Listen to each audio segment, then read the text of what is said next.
muito obrigado por escolher o Ministério de Vídeo e Áudio do Templo Batista Maranata. Depois de ouvir esta mensagem, visite o nosso site www.tbm.org.br. Nossa igreja oferece discipulado cristão, instituto bíblico e muitas oportunidades para o seu crescimento espiritual. Que Deus o abençoe. Maranata, ora vem, Senhor Jesus.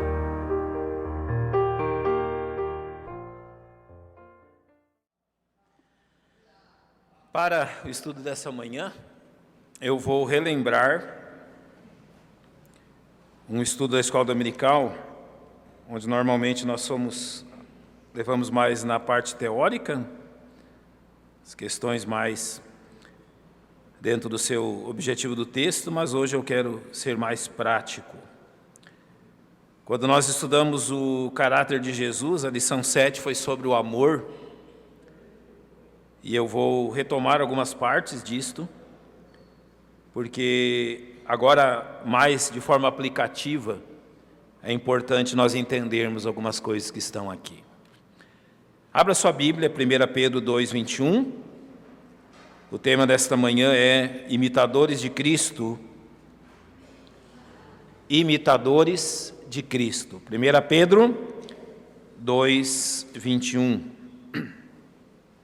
Se você puder colocar-se em pé, por gentileza.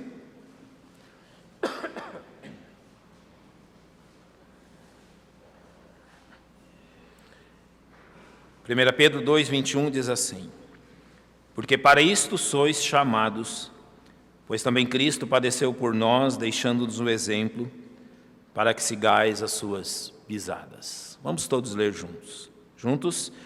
Porque para isto sois chamados, pois também Cristo padeceu por nós, deixando-nos o exemplo, para que sigais as suas pisadas. Senhor, nós lemos este texto sagrado que o Senhor nos deixou para a nossa orientação e para o nosso encorajamento. E nele percebemos como o Senhor Jesus é central em todas as questões da nossa vida. Nosso desejo, ó Pai, é ser como Ele. Nosso desejo é ter o caráter semelhante ao dele, as atitudes, as reações, ter a nossa palavra semelhante à dele e ter, ó Deus, o efeito que ele teve neste mundo também. Nosso maior objetivo como igreja, Pai, é glorificar o Teu nome.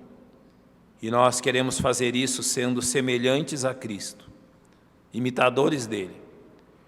E por isso, Pai, nós rogamos que abençoes o estudo da Tua palavra nesta manhã, pois oramos em nome de Cristo, nosso Salvador. Amém. Podem se assentar, irmãos. O texto é muito claro. Cristo deixou-nos o exemplo para que sigamos as suas pisadas. Quando nós observamos na escola dominical o caráter de Jesus Cristo, e principalmente o amor dele, nós usamos o texto de Efésios 3, capítulo 3, versos 17 a 19, que nos ensina assim: para que Cristo habite pela fé nos vossos corações, a fim de, estando enraizados e fundados em amor, poderdes perfeitamente compreender com todos os santos qual seja a largura e o comprimento e a altura e a profundidade, e conhecer o amor de Cristo, que excede todo entendimento, para que sejais cheios de toda a plenitude de Deus. Paulo fala sobre compreender, sobre conhecer e sobre exceder em nosso conhecimento o amor de Jesus Cristo. É isso que ele nos diz. Eu posso, por prática ou por observar em outros servos de Deus, dizer-lhes que nós somos apenas capazes de compreender e adentrar nessa compreensão de Cristo quando nós seguimos as suas pisadas. A nossa compreensão do amor dele só é possível quando nós praticamos o mesmo que ele praticou, quando nós provamos do mesmo que ele provou. Só é possível compreender isto e conhecer isso porque ele excede todo o entendimento, ou seja, não é um conhecimento teórico, mas é um conhecimento prático. Você só pode conhecer o poder, a largura, o comprimento, a altura e a profundidade desse amor de Cristo quando você o pratica. O amor de Cristo não é teórico, nunca foi. O amor de Cristo, acima de todas as coisas, é prático. Ninguém pode conhecer esse amor de Cristo se não for salvo por esse amor. Até que os nossos pecados sejam perdoados, até que nos arrependamos, o amor de Cristo para nós nada significa. Mas lembra o que ele disse sobre a mulher que ungiu seus pés com um vaso de alabastro e enxugou com seus cabelos? Disse assim: ela muito ama, porque muito lhe foi perdoado. Isso não é teórico, isso é prático. Ela sabia de quais questões Deus a havia perdoado. Ela podia mensurar isso. Ela podia medir na prática dela. E por isso ela pode conhecer então a largura, o comprimento, a altura e a profundidade do amor de Cristo na prática da vida dela. Porque não é teórico.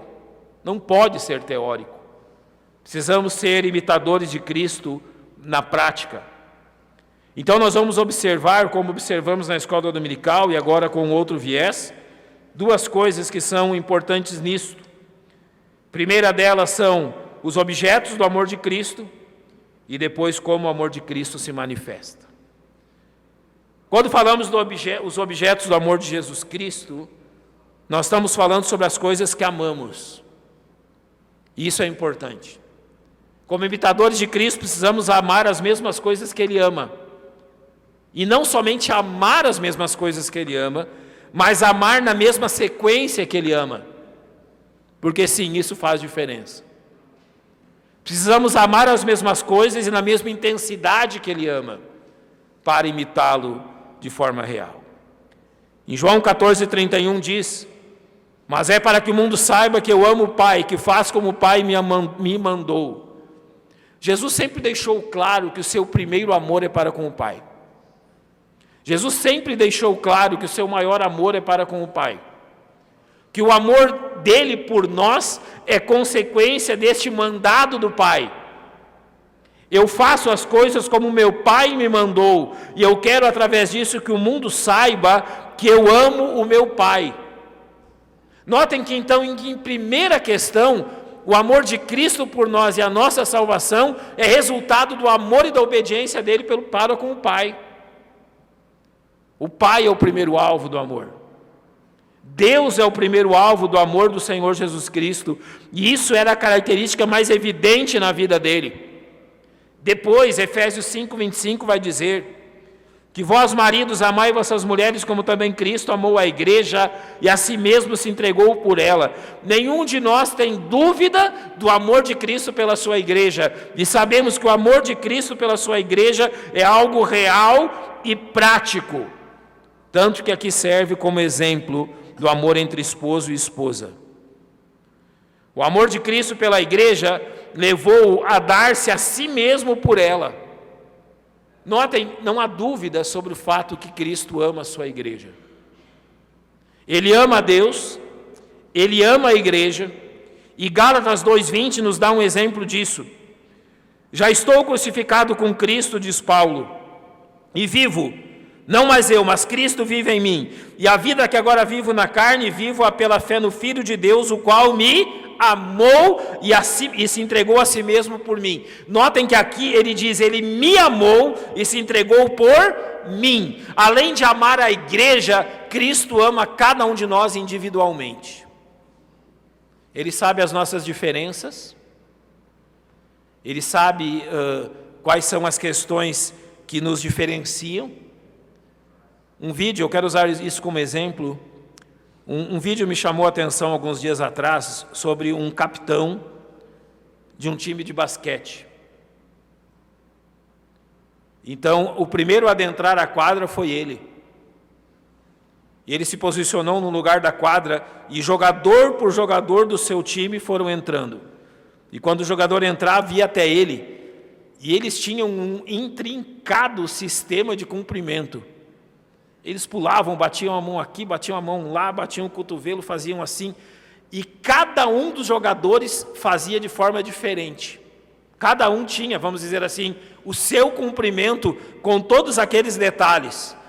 Não me chamou a atenção o fato de que cada jogador tinha o seu cumprimento diferenciado. Me chamou o fato que o capitão sabia perfeitamente como era o cumprimento de cada um deles. Ele não errou nenhum gesto. Não se esqueceu em momento nenhum como cada um deles tinha bolado, vamos dizer assim, o seu cumprimento. Se um homem pode fazer isso, muito mais Jesus Cristo. Cada um de nós tem a sua linguagem de amor. Cada um de nós compreende amor de um jeito. E Cristo, na nossa individualidade, nos ama um por um, dentro das nossas características. Dentro daquilo que somos, individualmente. Paulo diz, ele me amou, é a mim, e a si mesmo se entregou, por mim. Jesus Cristo também ama aqueles que lhe pertencem, porque João 13 diz que antes da festa da Páscoa, sabendo Jesus que já era chegado a sua hora de passar deste mundo para o Pai, como havia amado os seus que estavam no mundo, amou-os até o fim. Aqui há uma lição preciosa. O que quer dizer amou-os até o fim? Parece que no início do ministério de Jesus, quando aqueles homens foram atraídos a Cristo, isso teve um efeito grandioso na vida deles. Mas quando chegou ao final daqueles 3 anos e meio, quando o Senhor foi preso, torturado e crucificado, os discípulos tiveram as mais diferentes reações. Alguns fugiram, outros o negaram, e pelo que entendemos, apenas João esteve aos pés da cruz. Sabe o que o Senhor fez com eles? Independente da atitude que eles tomaram, o Senhor os amou até o fim. Essa é a realidade. Independente de como eles reagiram, de que eles fizeram, independente de tê-lo traído, o negado ou qualquer outra dessas atitudes, o Senhor os ama até o fim. O Senhor não ama apenas individualmente os seus, mas Ele os ama independente das reações deles. Você acha que nós temos alguma coisa a aprender com o Senhor Jesus, como imitadores dEle? Em determinado momento, Jesus disse que é fácil fazer o bem para as pessoas que nos fazem o bem. E podemos parafrasear dizendo que é fácil amar aqueles que são fáceis de serem amados. Você acha que os discípulos eram indivíduos fáceis de serem amados? Num momento eles vêm pelo caminho discutindo quem é o maior.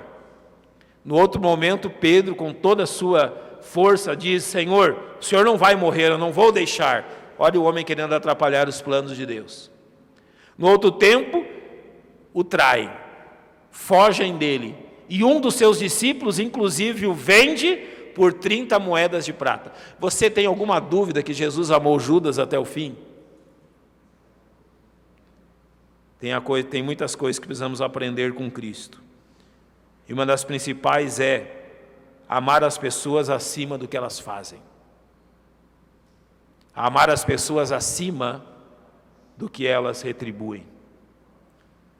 Não somente estes, mas João 14, 21 diz que aquele que tem os seus mandamentos e os guarda, esse é o que me ama, e aquele que me ama será amado de meu Pai, e eu amarei e me manifestarei a ele.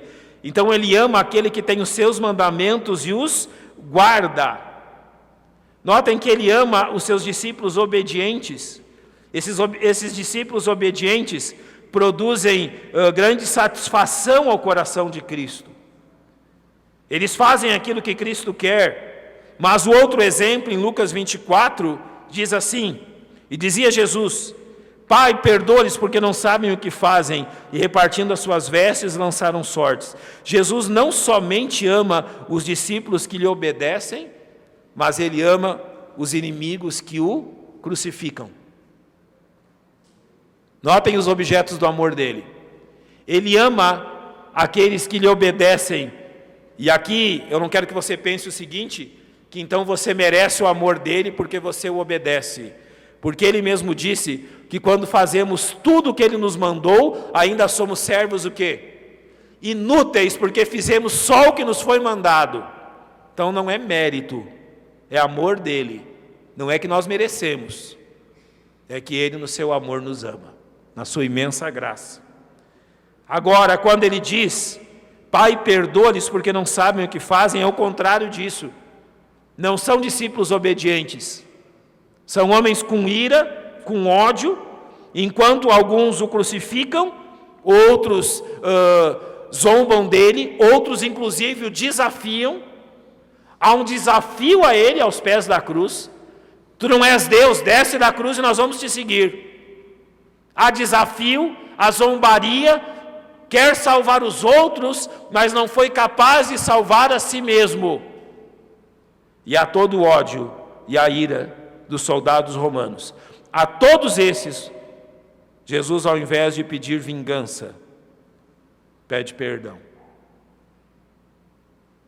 O amor de Jesus é maior do que qualquer pecado e de qualquer coisa que o ser humano possa fazer. Ao invés de vingar-se, Jesus oferece a eles a remissão dos seus pecados. E é interessante isso, você pode passar por esse texto de Lucas e depois adentrar Atos. Sabe por que os judeus ficaram tão irados com os apóstolos? Porque quando eles trabalham para a morte de Jesus, então depois Jesus ressuscita, Jesus comissiona os seus discípulos, e a partir de Atos 2 os discípulos vão para a cidade pregar. Aquilo que eles esperavam é que os discípulos também usassem das mesmas estratégias, usassem do Império Romano para condenar eles, usassem do poder do Império Romano para dizer que eles haviam cometido um crime. Mas quando Pedro prega em Atos 2, ele começa a contar desde o Velho Testamento a história daquilo que aconteceu. E ele termina dizendo que esse Jesus a quem vós crucificastes, ele oferece uma coisa: perdão. Eles não estavam preparados para ouvir isso. Quer dizer que esse Jesus que nós ajudamos a matar, ele agora nos oferece perdão. Isso mesmo. E eles se iram contra aquilo. Eles não conseguem entender isso. Graças a Deus, essa mensagem adentrou o coração de muitos, e só na primeira mensagem 3.000 se converteram. Depois, mais 5.000 se converteram, mas se converteram por o quê? Pelo quê? Pelo oferecimento do amor de Cristo. Para terminar esta questão, há duas questões importantes aqui. Em João 19, há um relato de Jesus aos pés da cruz, e dito assim: e junto à cruz de Jesus estava sua mãe, a irmã de sua mãe, Maria, mãe de Clopas, e Maria Madalena. Ora, Jesus, vendo ali a sua mãe, que o discípulo a quem ele amava estava presente, disse à sua mãe: mulher, eis aí o teu filho. Depois disse ao discípulo: eis aí a tua mãe. E desde aquela hora o discípulo a recebeu em sua casa. É interessante que Jesus, mesmo sendo Deus, tem preocupação com a sua mãe humana. É interessante observar isso. Mesmo sendo Deus, Jesus tem uma afeição natural e amável pela mulher que ele deu à luz. Jesus se preocupa com os seus familiares. O caráter de Jesus simplesmente é incrível. É inacreditável você ler nas Escrituras como um homem pode ter o caráter de Jesus Cristo. Mas ele chega ao ponto da sua preocupação e de externar isso, de demonstrar claramente isso, que ele amava sua mãe e se preocupava com ela. Notem, ele estava na cruz, obtendo a redenção eterna pelos homens, mas mesmo ali crucificado e realizando a maior obra deste mundo, ele lembra de quem? Da mãe. Jesus é fantástico. Jesus é incrível. E ele demonstra aqui também a sua humanidade e o seu reconhecimento por aquilo que Maria, durante a sua vida, fez por ele. Além disso, Marcos 10 traz um exemplo desse caráter fantástico de Jesus Cristo. Traziam-lhe meninos para que lhes tocasse, mas os discípulos repreendiam os que lhes traziam. Jesus, porém, vendo isso, indignou-se e disse-lhes: deixai vir os meninos a mim, e não os impeçais, porque dos tais é o reino de Deus. Em verdade vos digo que qualquer que não receber o reino de Deus como um menino, de maneira nenhuma entrará nele. E tomando-os nos seus braços e impondo-lhes as mãos, os abençoou. Vou ser sincero com vocês. Crianças trazem algumas dificuldades? Sim, é verdade. Eu vou usar um exemplo. Quando eu e minha esposa iniciamos um trabalho em outro lugar, havia uma vila, um bairro muito violento naquela cidade. É um bairro de muitas dificuldades, e nós ganhamos uma família lá, e nós começamos aos sábados um trabalho com aquelas crianças. Grande parte delas ou já não tinha mais o pai, ou o pai estava preso, ou o pai e a mãe estavam presos. Algumas vezes que nós íamos, eles nos ligavam dizendo: não vem agora, há um tiroteio aqui, há perseguição policial, espere para vir depois. Isso aconteceu diversas vezes. Nós começamos a trazer aquelas crianças, a Kombi começou a buscar as crianças para a escola dominical. Crianças que nunca haviam estado na igreja, que não sabiam se comportar na igreja, causavam problemas. Houve uma Páscoa que um irmão deu caixas de bombom de presentes para as crianças, e aqueles meninos roubaram quase metade das caixas. Diversos irmãos chegaram para mim e disseram: você viu o que você fez? Você trouxe esses ladrõezinhos aqui para nos roubar. Eles atrapalham o culto, eles não sabem se comportar e ainda nos roubam. A única coisa que eu lhes respondi foi o que Jesus faria no lugar deles. E hoje eu me alegro quando algumas dessas crianças, que não são mais crianças, que são adultos, mandam para nós fotos, ou eu posso ver nas mídias, fotos deles com os filhos. Casados, diversos deles frequentam igrejas, e estão fazendo pelos filhos o que foi feito por eles. O que Jesus faria no nosso lugar? Ensinaria essas crianças, lhes mostraria o que significa o amor e as instruiria. Notem como Jesus ama as crianças. E completando esta parte, Romanos 5, de 6 a 8 diz: porque Cristo, estando nós ainda fracos, morreu ao seu tempo pelos ímpios, porque apenas alguém morrerá por um justo, pois poderá ser que pelo bom alguém ouse morrer. Mas Deus prova o seu amor para conosco, em que Cristo morreu por nós, sendo nós ainda miseráveis pecadores. Quando Cristo me encontrou, não passava disso, um miserável pecador. Quando Ele me atraiu, eu não passava disso, um menino pecador e miserável. Nada mais. Merecedor do inferno e da condenação. Mas Ele me amou de tal forma que providenciou para que filhos dele se aproximassem de nós, e meu pai, minha mãe, outros familiares, até que chegasse a mim e aos meus irmãos. Cristo me amou e fez muito por mim, começando pela morte dele na cruz. Olhando esses objetos, nós temos que olhar também como isso se manifesta, como que Cristo, Ele age para que esse amor seja manifesto. É isso que nos importa neste momento. Eu comecei falando do amor de Cristo pelo Pai, como que Cristo demonstra o seu amor pelo Pai. Eu creio que algumas marcas nisso. Primeiro, por uma obediência perfeita. Ele diz assim: se guardardes os meus mandamentos, permanecereis no meu amor. Como na prática nós manifestamos o nosso amor por Cristo? Fazendo o que Ele faz pelo Pai. Ele diz: do mesmo modo que eu tenho guardado os mandamentos de meu Pai, permaneço no seu amor.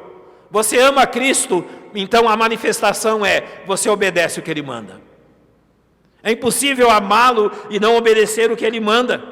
Em João 8:29 diz: e aquele que me enviou está comigo, o Pai não me tem deixado só, porque eu faço sempre o que lhe agrada. Literalmente, amar a Cristo também é fazer aquilo que agrada a Cristo. Em João 17 diz algo muito claro. Jesus falou assim e levantou seus olhos ao céu e disse: Pai, é chegada a hora, glorifica o teu filho, para que também o teu filho te glorifique a ti. Eu glorifiquei-te na terra, tendo consumado a obra que me deste a fazer. Nós o agradamos, nós o obedecemos, nós o glorificamos quando nós o amamos. É isto. Dizer que amo a Cristo é fácil, mas na prática, quando eu amo, eu obedeço, eu lhe agrado, eu lhe glorifico, e eu firvo, e eu trabalho para demonstrar aos homens como eu o amo. Eu não somente demonstro aos homens isso, mas eu faço aquilo que Jesus fez e registrado em Lucas 19:10, porque o Filho do Homem veio buscar e salvar o que se havia perdido. Você já prestou atenção em quem são as pessoas que estamos procurando atrair a Cristo? Homens perdidos, ímpios, terríveis, mal educados, pecadores, obstinados. Jesus veio salvar o que se havia perdido. O amor dele por esses homens era claro, e se amamos a Cristo, devemos imitá-lo nisto também. Jesus estava sempre cuidando deles, pois João 9 diz: Jesus ouviu que o tinham expulsado, e encontrando disse-lhe: crês tu no Filho de Deus? Jamais Jesus perdeu o propósito da sua missão. Ele estava sempre pronto para aproveitar todas as oportunidades de alcançar o ser humano, e ele fez isso com esse homem que ele havia curado da cegueira de nascença. Os homens haviam rejeitado, Jesus o aceitou. Eu tenho uma experiência que guardo comigo, de um homem que ia à nossa igreja em diversos cultos de quarta-feira, e ele sempre ia alcoolizado. Ele não era um alcoólatra anônimo, era um bêbado conhecido na cidade, e bem conhecido. Começávamos o culto de quarta, e lá estava o homem. Às vezes queria dar um discurso, às vezes queria fazer alguma coisa, e um irmão da igreja, muito amorosamente, sempre que ele chegava, se assentava ao lado dele, pedia silêncio, ele se assentava em nosso meio, ouvia a mensagem, nós orávamos por ele e ele ia embora. Um dia ele sumiu. Eu sinceramente pensei que ele tinha morrido. Olha a falta de fé, não é? Um tempo depois aparece uma mulher na igreja, num culto de quarta, e era a irmã dele. Nós nunca soubemos, mas ele era um homem de muitas posses, as quais o álcool havia colocado naquela situação. Sabe por que a irmã dele veio ali? Ela veio ali, em primeiro lugar, para nos dizer que ele estava numa clínica de reabilitação, e que lá na clínica ele tinha se lembrado da igreja, e pediu que ela fosse à igreja para agradecer à igreja pelo seguinte: era o único lugar na cidade em que, em primeiro lugar, eles não mandavam ele embora, e em segundo lugar, que o tratavam bem. Ele reconheceu, mesmo alcoolizado, que a igreja demonstrava amor por ele. E quando reabilitado, a primeira coisa que lhe veio à mente foi o quê? Isso. Vá lá e diga à igreja e agradeça a eles por terem me amado. Foi literalmente isso. Jesus veio buscar os perdidos. Sim, perdidos são mal educados, não sabem se comportar, são ímpios. Sim, são tudo isso. Houve um dia, aqui na nossa igreja, numa conferência, que um bandido conhecido veio no culto de sábado à noite. Apenas eu e mais 2 ou 3 irmãos sabíamos quem era. Um homem conhecido e procurado pela polícia. Naquele sábado à noite, na mensagem, ele foi um dos que levantou do seu lugar, e eu lembro que um dos irmãos, eu lembro até quem foi, saiu com ele e testemunhou-lhe de Cristo, e ele recebeu a mensagem da salvação em Cristo. Se creu, sinceramente ou não, eu não sei. Mas é isso, irmãos. Nós não sabemos quem virá se assentar nesses bancos. Ele veio, não nos fez mal nenhum, voltou embora. Nunca mais o vi, nunca mais soube dele. Mas é assim. Eles virão, se assentarão aqui, e talvez vai ser a única oportunidade na vida para ouvir que Cristo lhes ama. Talvez seja a única. Nunca mais. Jesus não somente busca e salva e cuida, mas em Lucas 15:4 diz que homem entre vós, tendo 100 ovelhas e perdendo uma delas, não deixa no deserto as 99 e vai após a perdida até que venha achá-la. Notem a demonstração do amor dele aqui nessa ilustração que ele dá. Eu tenho 99 ovelhas seguras no curral, mas uma delas se afastou e eu vou buscá-la. A nossa igreja tem como prática não perder nenhum irmão, sem permitir a este irmão perceber que nós estamos fazendo todos os esforços para mantê-lo. Jamais daremos a mão a alguém dizendo, então, você quer ir, tudo bem, vá. Não. Vamos nos esforçar e vamos trabalhar, e se alguém quiser sair do nosso meio, sairá do nosso meio na certeza que nós jamais quisemos que ele nos deixasse. Faremos todos os esforços até o fim, porque assim manifestamos o mesmo amor que Cristo manifestou pelos homens. Em João capítulo 4, ele demonstra uma satisfação tremenda. Ele, porém, lhes disse, uma comida tenho para comer que vós não conheceis. Então os discípulos diziam uns aos outros, trouxe-lhe porventura alguém algo de comer? Jesus disse-lhes, a minha comida é fazer a vontade daquele que me enviou e realizar a sua obra. Qual é a obra dele? Buscar e salvar os perdidos. Qual a satisfação dele quando essa obra era realizada? Em Lucas 15, é demonstrado isso no mesmo exemplo que usamos. Ele disse que homem entre vós, tendo 100 ovelhas e perdendo uma delas, não deixa no deserto as 99 e vai após a perdida até que venha achá-la, e achando-a, a põe sobre os seus ombros, rejubilando, e chegando a casa, convoca os amigos e vizinhos, dizendo-lhe, alegrai-vos comigo, porque já achei a minha ovelha perdida. Digo-vos que assim haverá alegria no céu, por um pecador que se arrepende, mais do que por 99 justos que não necessitam de arrependimento. Jesus, ele se regozija por uma alma que é encontrada. Não devemos nós fazer o mesmo? Sim.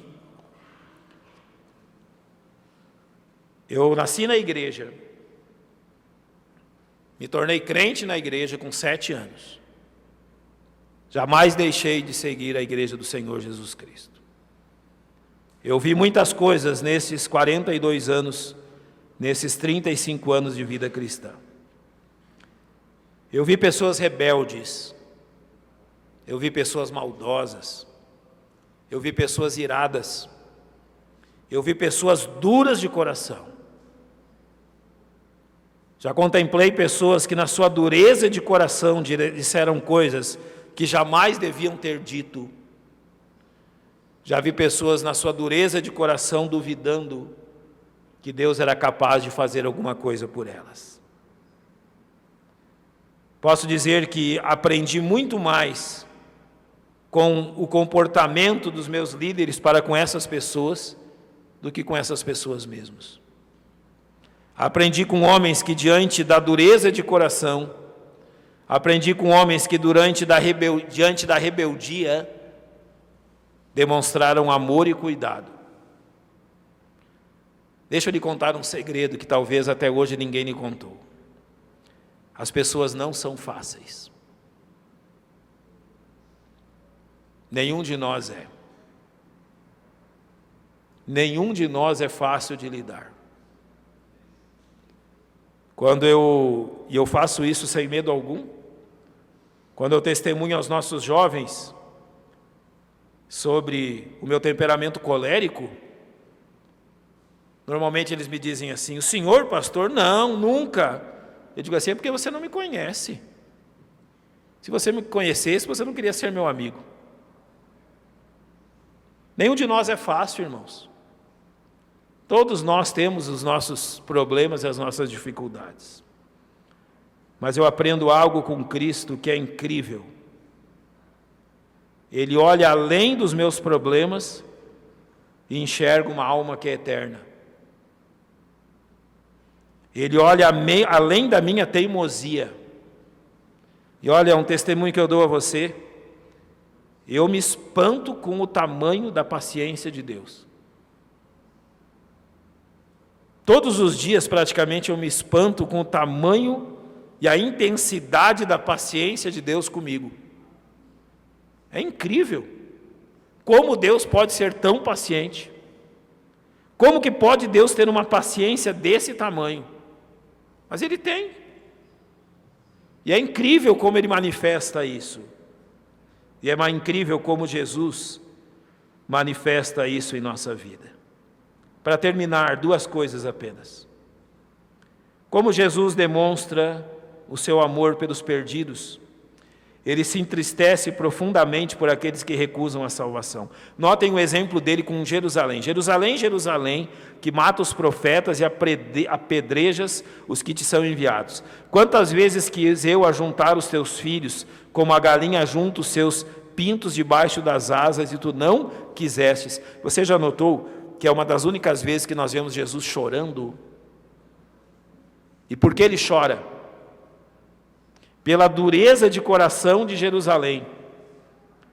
Jesus não se entristecia diante das decepções, dos fracassos, das tribulações. Ele chora diante da recusa dos homens em serem salvos do seu pecado. Essa deve ser a única razão de tristeza para nós. Agora, Mateus 20, 28 diz: bem como o Filho do Homem não veio para ser servido, mas para servir e dar a sua vida em resgate de muitos. Então a expressão suprema do amor de Jesus está no seu próprio sacrifício pelos pecadores. Como que você pode seguir as pisadas de Jesus e ser um seu imitador? Ele é muito claro, e eu vou terminar com isso. Ele diz assim: aquele que quiser ganhar a sua vida, perdê-la. Aquele que perder a sua vida por amor de mim, achá-la. E você ainda duvida do poder do amor? Quando nós somos egoístas, o que acontece com a nossa vida? Perdemos. Quando nós somos altruístas e amamos como Ele, o que acontece com a nossa vida? Achamos o seu alvo e objetivo. Seja como Cristo. Senhor Jesus, e eu tenho lido sobre Ele nos últimos 35 anos, o Senhor Jesus tem algo incrível. Jesus é um homem completamente realizado. É incrível isso. Eu não consigo enxergar nas Escrituras um Jesus decepcionado. Um Jesus que para, senta, entra em depressão e diz: não adiantou nada. Jesus é o homem mais bem solucionado desse mundo, porque Ele é um homem plenamente realizado. E sabe por que Jesus é um homem plenamente realizado? Porque Ele foi até o fim no seu amor. Ele deu tudo. Foi isso. Ele não deixou uma gota sequer de sangue fora dessa história. Ele não deu-se 20, 40 ou 60%. Ele se deu como? Tudo. Daí eu lembro quando Ele nos disse assim: alguns de nós rendem a 20, 40, 60%. 40 por 1, 80 por 1. Poucos são aqueles que rendem 100 por 1. Qual é a razão? Poucos são aqueles que rendem 100% da sua vida. Imitadores de Cristo, acima de tudo, entregam 100% do que são. Você pode dizer para mim: pastor, não é fácil. Eu vou dizer com o meu próprio exemplo que não é fácil. Nesses 35 anos de vida cristã, eu creio que pelo menos uns 30 eu gastei discutindo isso com Ele. Pelo menos uns 30 eu gastei discutindo se Ele sabia o que estava fazendo. E se aquilo que ele queria fazer era o melhor. Só encontrei descanso no dia em que entendi que Ele sempre faz o melhor. E que eu não preciso ter medo de entregar 70%, 80% da minha vida, não. Entrega tudo, é o melhor modo, é o melhor caminho. Deixa tudo nas mãos dEle. É muito melhor do que ficar dividido. E se queremos realmente ser imitadores dEle, temos que fazer como Ele fez. Tudo nas mãos dEle. Então esse amor que foi demonstrado por Ele, também vai ser demonstrado por nós. O Senhor Jesus Cristo é alguém em quem podemos confiar, 100%. Vamos fechar os nossos olhos e vamos orar.